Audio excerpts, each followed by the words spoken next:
Good morning, ladies and gentlemen, welcome to my new video. I had a really good surprise this morning when I woke up and I saw Gonzalo Lira alive and well, and he was on the Duran, so I'm really happy about that.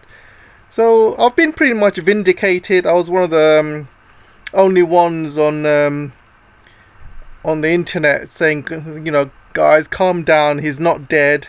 There was a lot of stuff going around in Twitter and YouTube as well. There was people releasing videos such as this: Gonzalo Lira is dead. Scott Ritter was saying it on his Telegram channel, and then he later retracted it. And a lot of people were saying he's dead, completely dead. So I released a video saying, calm down guys, he's not dead. There's no body. Anything could have happened to him. Let's wait until we find out what's happened to him. He could have been kidnapped, or he could have been on the run, or Russians could have taken him. There could have been a lot of stuff. You can't really say someone's dead unless you have proof, unless it's confirmed. So I was telling everyone to calm down. I was one of the first ones to do it. I had a lot of heat about that. A lot of people were saying I was doing some clickbait or something. So I told those guys I don't do clickbait, and also a few of them were giving me heat saying, have you got proof that he's alive? I said, listen mate, end of the day, if somebody is dead, you need to have a dead body confirmed, and a member of the family needs to verify that person is dead. So unless someone is confirmed dead, they're not dead. So that's it really. I'm really happy that he's alive and well, and I'm really happy for him. If you guys haven't seen this video yet, this is my latest parody. It's quite funny. Try and see if you can. It doesn't have many views. I know a lot of people come to this channel for geopolitics, and there's a lot of you who takes things a bit seriously. So this is me doing my parody videos. They are a bit funny, but they also have a lot of truth in them as well. So if you haven't checked it out, check it out. There's this one and there's two others as well. It's in my parody playlist as well. You can see the other videos as well. This will be the last one I'm probably going to be uploading in this channel. For future parody videos, I'm going to be posting them on my Patreon page as well. So basically I'm just giving more exclusive content now to my Patreons and to my locals as well. So I'm going to be producing more exclusive stuff, and also I'm going to be having live chats as well with my Patreon members regularly, and also with locals. So it's just me doing more exclusive stuff really for my Patreons and locals, and they deserve it, to be honest. And so I'm going to be doing a lot more live chats and interactions with them. I'm going to probably keep this channel, keep it serious. I think a few of you have said that, keeping this channel serious and then having these funny parodies sometimes means that people don't take me seriously. So I'll try and keep this as a serious channel and just talk about geopolitics.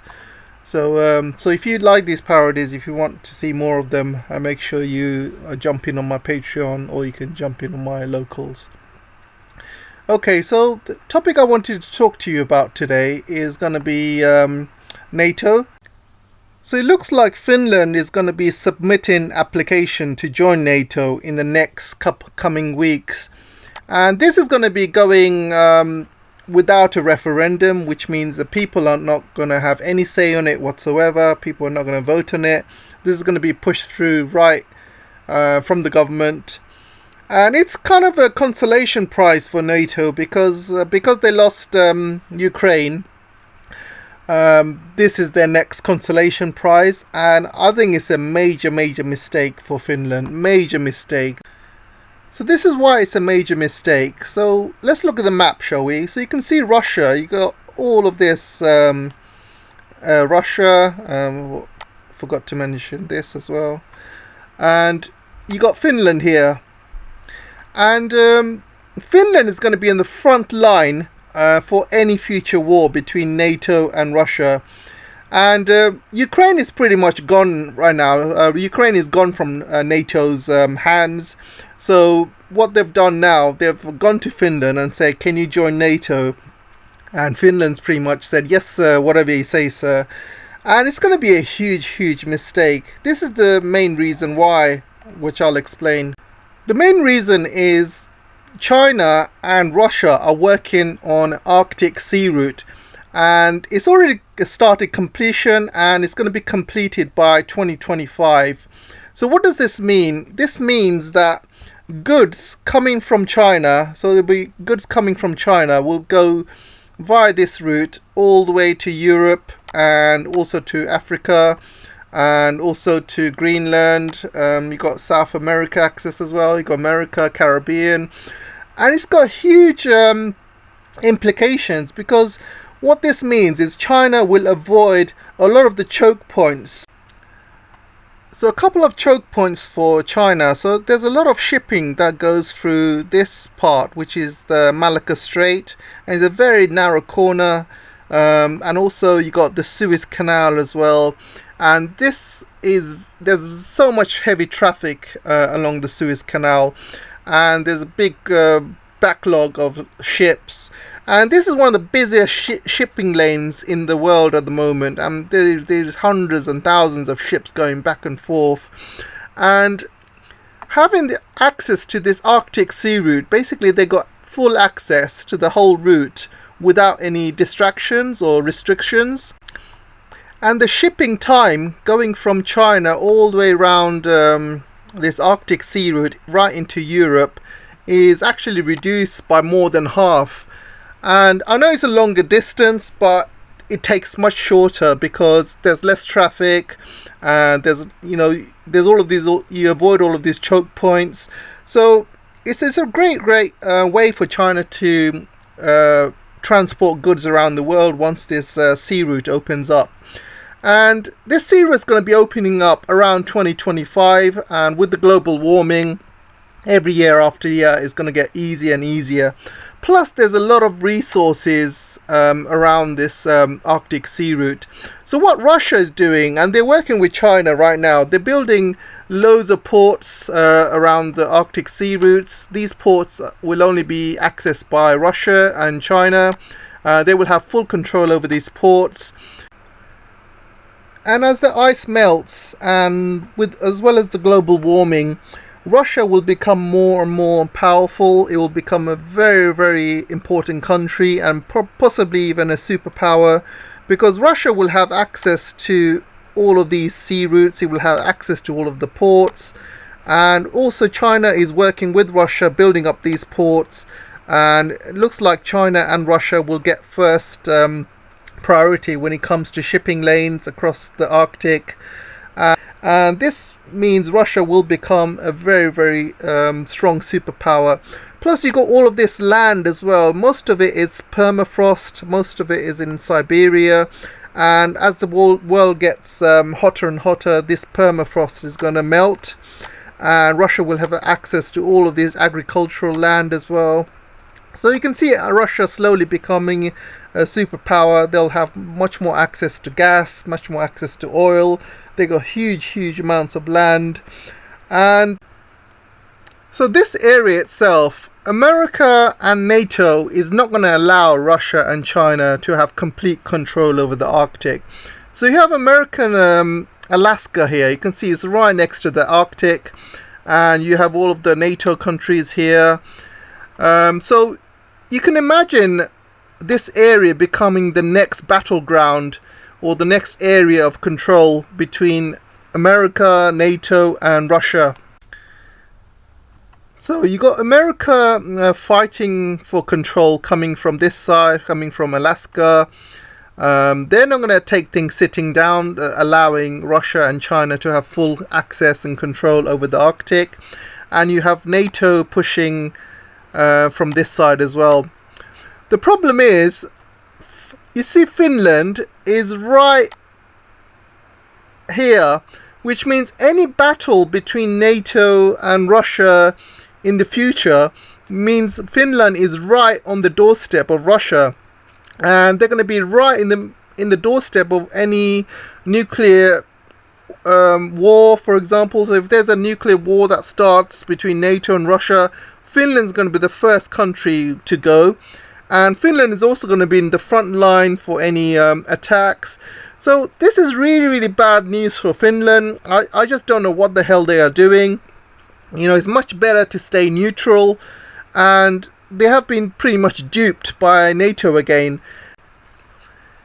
If there is an Arctic war, you can guarantee that Russia and China will be working together to fight off NATO and to fight off the Americans as well. So you can guarantee both Russia and China would be working together. They got shared interests, plus China has got a lot of ports they are building along the Russian coast, along the Arctic Sea route.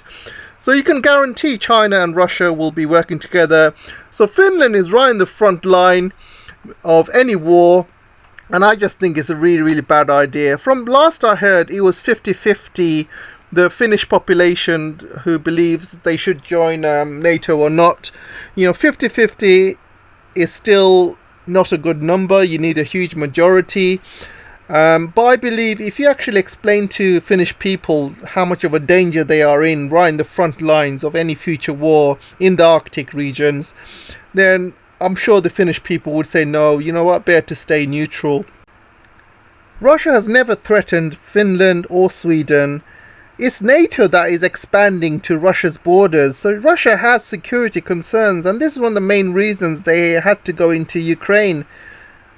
Do not people in Finland see that what's happening in Ukraine? Ukraine has been literally pushed into a war with Russia, and Americans and NATO, they're just sitting there from the backgrounds laughing, and they're having a war with Russia with Ukrainian blood, and they're going to do the same thing with Finnish blood in the future.